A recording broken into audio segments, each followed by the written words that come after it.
Yo, welcome. This is F1 Flaming Tarmac, episode 77. This is the Dutch Grand Prix weekend. This is usually an okay race, but we're going to get into all that. But I'm going to bring in my co-cues, my partner in crime, Mr. TOTO. Yeah! Go on. How's it going, Toto? How's it going, bro? Yeah, doing well. Doing well. Glad to do an F1 video again. Recently been hit with this news, but overall so far, so good. So, we've got the Dutch Grand Prix this week. I think Lando Norris won it last season. But it is what it is. Anyway, we've got the Dutch Grand Prix this weekend. I don't think Max Verstappen is going to win it unless Red Bull suddenly turn their car around, which I doubt it.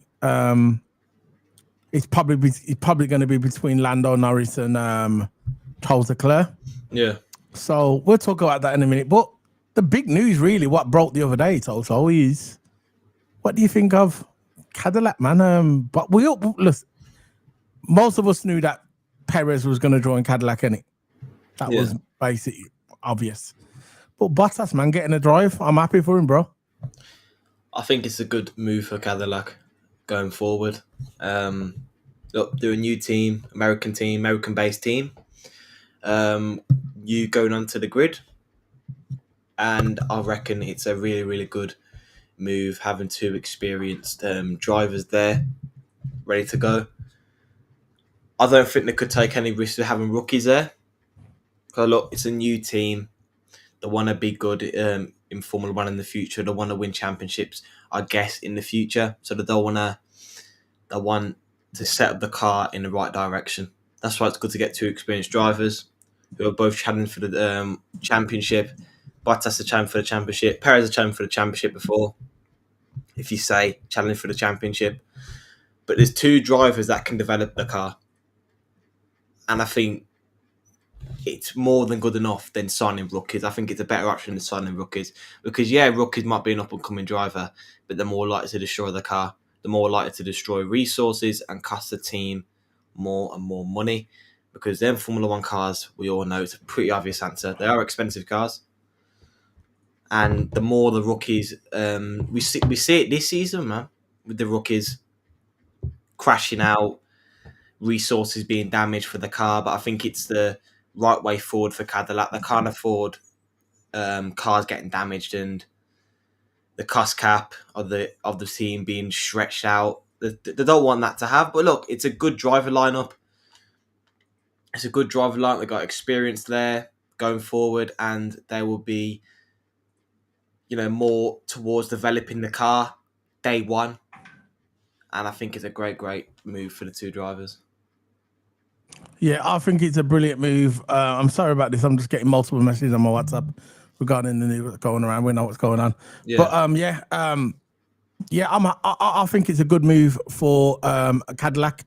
They're bringing in two experienced drivers from the off. The last thing you want is a new team. I know Cadillac's got a lot of funding, but the last thing you want really is you got a new team coming into Formula One, and we know how Formula One is. It's a high-paced business. It doesn't wait for nobody. Formula One, it moves on as regarding development as well. And when you've got a new team coming into Formula One, the first thing you really need is experienced drivers who's been there and done it. You got Perez, who was in Red Bull, who was in a championship-winning team. Bottas was in Mercedes, a championship-winning team. So you got two experienced drivers there, and they're not over the hill. They're still in the prime. Still got a lot of years left in Formula One. I think you've got two drivers there that can bring a lot to the Cadillac team. They can bring experience, and as the cars develop every week when they develop, you got two drivers that can indicate problems with the Formula One car. The last thing you want really is bringing in a rookie in a new team, and they can't really identify the faults or the development with the car. You get me? So I think this is a brilliant move for Cadillac. I hope they're successful in Formula One. I think we definitely need more cars on the grid. And I think this is a very good move for Cadillac. A very, very, very good move for Cadillac. And I'm glad Bottas has got a driver. And in a way, I'm kind of glad that Perez has got one as well. Because let's face it, when Perez was at Red Bull, he was kind of shackled. You know, he was kind of shackled. He couldn't really do nothing. He couldn't really express his driving style because all the cars, we know the Red Bull car was built around Max Verstappen. So, you know, Perez couldn't really get a footing really in the door. He was there to assist Max Verstappen, not to win anything there. So I'm happy for Perez, and I'm happy for Bottas as well. Yeah, and I think the new regulations coming in as well, it will really, really help them out. And this is why Cadillac, another reason why they've gone with an experienced driver, because if they went with two rookies, one experienced and a rookie, they wouldn't have that experience to move forward with the regulations. The regulation is going to be really, really turnover this, end of this season. You're going to see maybe Mercedes coming up, Ferrari coming up, maybe Aston Martin coming up, the Adrian Newey Aston Martin. You're going to see a lot of teams coming up, right, this regulations. And I think with Cadillac to stick with the regulation, adapt to the regulations, and need two drivers who've been through that. They've been through regulation change. They've been through multiple teams. They've got podiums. They've got wins, right? Semi-successful, I'll say, in Formula One, because they have won races, so they are successful in some kind. Yeah. So I think going there, you got calm heads. You got Cadillac's a big make. I know, big. I think one of the biggest in America, Cadillac. Yeah, Cadillac big, yeah. Yeah, so you're gonna have two calm heads, experienced drivers. The problem with having two rookies or an experienced and a rookie, you're gonna have one hot head, because younger rookies are usually more hot headed and they're like, going for the apps, the moves, the overtaking maneuvers. Yeah. But I think when you have two experienced drivers there, it's less chance of the team, I wouldn't say bankrupt, but losing money. So two experienced drivers there to develop the car, because it's a long-term project. Cadillac has came out and said that it's a long-term project. Maybe in the first season of regulation they won't do as well, but it's a long-term project for the future. Right, they got the new engineers in, the owners, and the two experienced drivers. Maybe in the future they'll add a rookie in there. Yeah. If one of them do retire. But I don't see that happening for a long time, because them two drivers are going to be key for Cadillac's exposure, for Cadillac's development as a car, improving over the years, improving these regulations. Because Cadillac can do good in the regulations. You don't know. Because you're going to have they've got the funding. Yeah, they got the funding, and you got two drivers there. It's going to help them, who's been through the regulation change, who's adapted to the regulation change. Right? If you had a rookie there, what is a rookie going to do to develop that car? Yes. Nothing, because I haven't been in Formula One before. These two drivers, Perez, Bottas, have been in Formula One for years and years. They've been through the program. They've been through everything. So it's a really, really good, reliable option for Cadillac. Right? They haven't gone with the risky route by signing rookies and signing two up and coming drivers. Save money. Yeah, exactly. Because rookies are usually more expensive than more experienced drivers. Depends. It does depend on the situation. But yeah, they've gone with two drivers, safe option, and I think it's great for Cadillac, and welcome them onto the grid, because they've got two established drivers, two known drivers to boost their exposure as a team. Because exposure is important, marketing is important in Formula One. You need money to go forward. So it's a great driver lineup going forward. Look, the drivers, Bottas is 36 and Perez is 35, still in the prime. They're still in the good years. They're not 40, 41 like Lewis. You got Lewis is 40, Alonso is 43. So they're both still doing great. So 36, 35, you're in your prime in Formula One. You are in your peak of your powers. So he said the Valtteri Bottas and Sergio Perez will race the new Cadillac Formula One next year. The decision marks a return to F1 grid for the two drivers, neither whom is racing this year after being dropped at the end of 2024. Mark Reyes, the president of Cadillac parent company General Motors, said the decision was based on drivers' experience of wins and podiums in F1. That's what we were talking about the experience, that they need experience. It's not just about driving cars, it's about identifying problems with the car to make it better. This is why they have debriefs, and this is why they like experienced drivers. He described the choice of Bottas and Perez as a really good winning combination. Bottas, who turns 36 on Thursday, won 10 races with Mercedes, whom he drove as Lewis' teammates. So obviously he's going to pick up experience from Lewis from 27 to 21. Also scoring 20 pole positions. The Finn last race in F1 for Sauber in 2024 and the Mercedes reserve driver this season. Perez, 35, who's won 6 Grand Prix, 5 for the world for Red Bull between 2021 and 2024, and once the Racing Point, the team now known as Aston Martin in 2020. So you got 2 good drivers in my opinion, and I'm happy for both of them. I like both of these drivers. You get me? I like both of them. I'm glad that Bottas is back because I thought Bottas was the way I believe that Mercedes should have kept him on a little bit longer because I thought Bottas and Lewis was the perfect combination. Yeah. And for me, Lewis was just not the same after Bottas left. I know the car was crap with the new regulations when it kicked in 2022. We know they were rubbish, but Bottas was still a big. It was additional. He was a bonus to that team with Lewis Hamilton, in my opinion.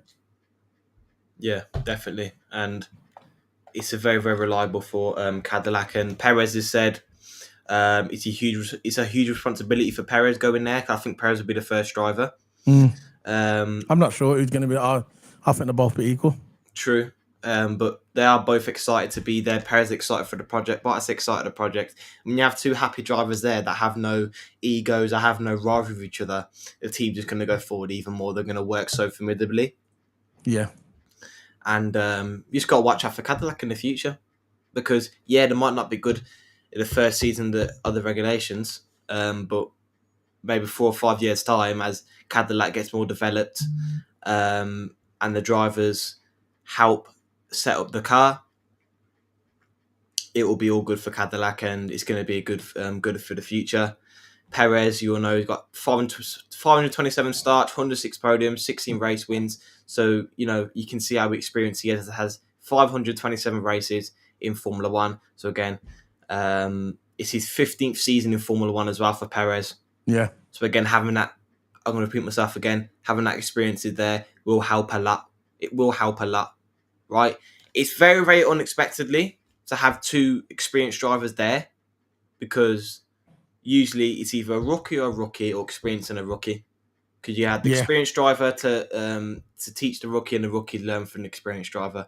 But 2 experienced drivers, it's pretty rare to see on the grid. Of course, you got Hulkenberg and there was 2 experienced drivers on the grid, but yeah. Who's Hulkenberg's teammate again? I forgot who Hulkenberg's. Bortoletta. So you got a rookie there. I see when I see these 2 drivers, they're both in the prime. They're still in the prime. It's not like Bottas is like 40, 36, 35. That's the prime of Formula One. You're at your peak then. That's when Lewis was smashing it at that age. That's the best age. Again, Schumacher as well. Let's go on to the weekend, how it's going to plan out on the weekend. As you can see there, let me just move this screen because I can't see your head. Let's take the logo off 1 second. There you go. So, as you can see there, this is how the weekend's going to plan out, okay? So, the practice one will be start tomorrow. That'll be 11:30 to 12:30. This is UK time, by the way. I don't know. In Europe time, it's, well, we are Europe, but in the other land, it's 12:30 to 1:30. So, UK time, 11:30 to 12:30. Practice 2 also, that'll be at 3 o'clock to 4 o'clock. And then practice 3 will be on the Friday, 10:30 to 10. Let's move these pictures. Can't see it. 1 second. Can I have it in the middle? There you go. Sorted. So, so basically, practice 3 will be 10:30 to 11:30. Qualifying will be 2 o'clock to 3 o'clock. And the race will be 2 o'clock, which is perfect for us. 2 o'clock, and that will be the Dutch Grand Prix. So, that's the Dutch Grand Prix, bro. Any opinion on it? Well, you can see on there, 16 hours and 21 minutes to go until practice 1. So what's your thoughts on this, Toto, regarding where do you think this is going? I think McLaren's going to be strong here. Yeah. Like they always are. McLaren's just an all-round balanced car. It's the corners, isn't it? And then the straights and more good on the corners. Maybe Max will come alive because this is one of Max's favourite tracks and he's got the home crowd. But usually Max does good here. He always does good here, Max. Well, he didn't win it last year. True, but he's always in the mix, isn't he? When it comes to these, Yeah, of course. when it comes to his home track. But this track just suits the Dutch, and it suits the McLaren car. Yeah, With them slow speed corners. Ferrari looking strong last weekend. Yeah. Hopefully they look good this weekend. Hopefully Lewis can get it together. Yeah. I don't know if this is not one of Lewis's favourite tracks. But I would really like him to do well here. Yeah, he's got to do well, man. He just needs a better mindset, and it's very, very shocking to say that have a better mindset, Lewis, because Lewis has always got a good mindset. He's always cool. But he seems like he's spouting the team out in the media, which I don't think he should do because it will just affect him as well. Yeah, as a driver, and the team might not look at him the same Lewis that came into the team. Yeah. But I'm looking for McLaren to do well. I want to see Lando get another win. I really want Lando to win the championship, but he's going to be close. To me, in my opinion, it's going down to Abu Dhabi. That's in my opinion. I think both of them are going to go down to Abu Dhabi and battle it out at Abu Dhabi because them two are, I think, as good as each other. There's different faults and different strengths from Piastri and Lando. Of course, Piastri got that calm head, which is really, really vital in Formula One. And he likes to play safe in strategy. Lando kind of likes to go for bold moves in the strategy. Yeah. So, look, two of them have their strengths and have their faults, right? Lando, maybe his starts. Lando has to get a good start because with this track, it's very, very tight. It's very, very tight, this track. You're not going to maybe see much overtakes. You are going to see overtake, but not much as you think. It's a very, very tight track. So Lando, if he does get pole, he will have to get a good start. Just get ahead, get that buffer, and then try to control the pace from there. But look, I think McLaren's going to do really well this weekend. Ferrari, I think, are going to do really well this weekend. Also, Mercedes. I think I'm going to see Mercedes do really well as well. George Russell's getting the most out of that car.